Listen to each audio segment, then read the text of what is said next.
La discussion du 27 juin 2023, c'est avec Charles Alban Daoui. Charles Alban Daoui, bonjour. Bonjour Latifat Kouedon.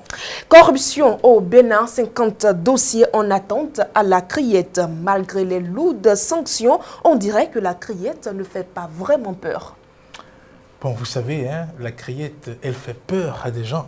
C'est clair qu'il y a des personnes qui n'ont peut-être pas peur de cette institution-là, et ce qui justifie le fait que des dossiers de corruption dans l'administration, il continue d'en avoir. Et il faut dire qu'à la création de cette criette-là, l'objectif était donc de sanctionner avec rigueur et sans pitié tous ceux qui se rendent coupables de faits de corruption. Et depuis que cette institution-là a commencé à travailler et a commencé donc à juger pour des faits de corruption et consorts, normalement, on devrait sentir dans le comportement des cadres en général, de certains cadres en particulier, une certaine réticence à commettre des actes de corruption. Malheureusement, l'on constate que ce n'est pas systématiquement le cas. Il est vrai que ce n'est pas tout le monde. Ce sont certains agents qui tombent sur le coup de la loi. Il faut dire que, bon, dans la forêt, un arbre qui tombe fait plus de bruit que tous les arbres debout. Donc, du coup, dans l'administration, ces personnes-là qui se rendent coupables d'infractions économiques et consorts et qui se retrouvent donc devant la criette, ça donne l'impression que malgré l'existence de cette institution, malgré qu'elle frappe très fort, il y en a toujours qui commettent donc des actes de corruption. Écoutez, ça fait partie de la vie, cela va de soi. Dans la vie, quoi que l'on dise, il y aura toujours des gens qui vont enfreindre les règles. Il y en a qui pensent même que les règles sont là pour être enfreintes. Il y en a qui pensent même que les mesures sont là pour être violées. Il y en a qui pensent que oui, quand on a mis des dispositions pour sanctionner, il faut bien quelqu'un pour violer, pour qu'on sache concrètement ce que ça fait. 10 ans de condamnation, 20 ans enlevés dans une vie, vous imaginez un peu ce que ça fait. Et donc, du coup, on se pose la question de savoir concrètement qu'est-ce qui se passe. Et que oui, malgré cela, vous savez, récemment, l'un des faits qui, moi, personnellement, m'a marqué, c'est le relèvement de leurs fonctions de certains secrétaires exécutifs qui ont été, qui sont présumés coupables de certains faits qui peuvent les amener devant la criette. À peine un an de fonction, ces gens-là sont tombés. Donc, vous voyez, c'est un véritable problème. Cela veut dire que la lutte contre la corruption est une lutte de longue haleine. J'y arrive donc, une lutte de longue haleine. Et quoi que l'on dise, quoi que l'on fera, il y aura toujours des personnes qui vont se rendre coupables et donc de faits de corruption. Vous savez, au Bénin, on peut se rendre à l'évidence que ces dernières années, il y a beaucoup d'efforts qui ont été faits dans la lutte contre la corruption et même à travers les rapports de Transparency International, à travers l'indice de perception de la corruption, le Bénin a fait des progressions.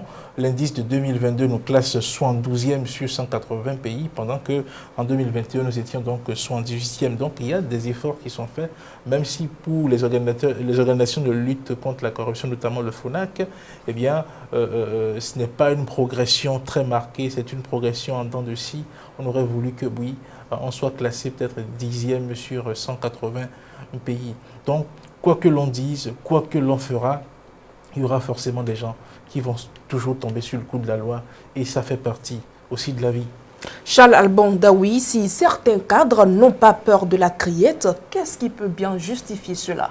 Oui, vous savez, il y en a qui, avec leur position, se sont animés. Vous savez, l'argent, tout le monde cherche à avoir de l'argent. C'est légitime que de vouloir avoir de l'argent. Maintenant, par quel moyen on veut avoir de l'argent? Parce que souvent, dans tout ce qui se passe, ce sont des cas, c'est des ressources de l'État qui sont en jeu.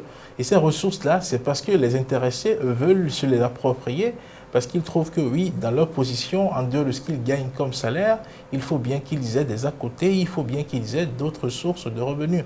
Et à travers les fonctions qu'ils occupent, ils se disent oui, on peut faire affaire, comme on le dit chez nous, on peut faire affaire sur tel dossier pour pouvoir engranger des recettes complémentaires en ce qui concerne ses propres revenus. Et ce faisant même, et en voulant faire cela, on est prêt à tordre le cou à la loi, à tordre le cou à l'orthodoxie financière qui régit donc l'administration au Bénin. Donc il y a cette volonté-là de s'enrichir, il y a cette volonté-là d'avoir de l'argent, il y a cette volonté-là de vouloir vivre avec un certain niveau de vie. Et cette volonté-là est souvent plus forte que l'existence de toutes ces mesures, de toutes ces barrières qui ont été posées donc, pour freiner le phénomène donc, la corruption. Et puis socialement parlant, sociologiquement parlant, il y a de ces facteurs de notre société aussi qui encouragent quelque peu la corruption et qui amènent les gens à toujours à chercher, quel que soit le poste, quel que soit l'endroit où on les met, à chercher à tirer un intérêt de leur fonction. Parce que oui, on va leur dire, mais oui, vous êtes resté là tout le temps, vous êtes membre d'une famille, on n'a rien vu, vous n'avez rien fait en notre direction. Or, ce que le type gagne, ce que la personne gagne, ne lui permet pas peut-être d'être généreux jusqu'à cette dimension-là. Mais comme il sent une sorte de pression ou bien il y a des gens qu'on lui envoie pour lui demander des services, c'est comme, bon, il veut la rendre. Parfois, il y en a qui cèdent à la tentation de faire ce genre de choses. Malheureusement, ça se découvre et ils sont les seuls à payer donc, les pots cassés. Parce que 10 ans, 20 ans passés en prison, vous voyez, ce n'est pas de l'eau à boire. Et derrière ça aussi, il y en a qui pensent que oui, s'ils réussissent à détourner de grosses sommes, ils peuvent cacher ces sommes-là quelque part, et quand même on les aura condamnés, si Dieu leur prête toujours vie, une fois qu'ils vont sortir, ils pourront disposer de ces fonds-là et faire leur Java, comme on peut le dire. Donc, il y a beaucoup de facteurs qui entourent cette situation et qui font que oui, certaines personnes, à travers leur comportement, on peut dire, eh bien oui, la criette ne leur fait pas peur.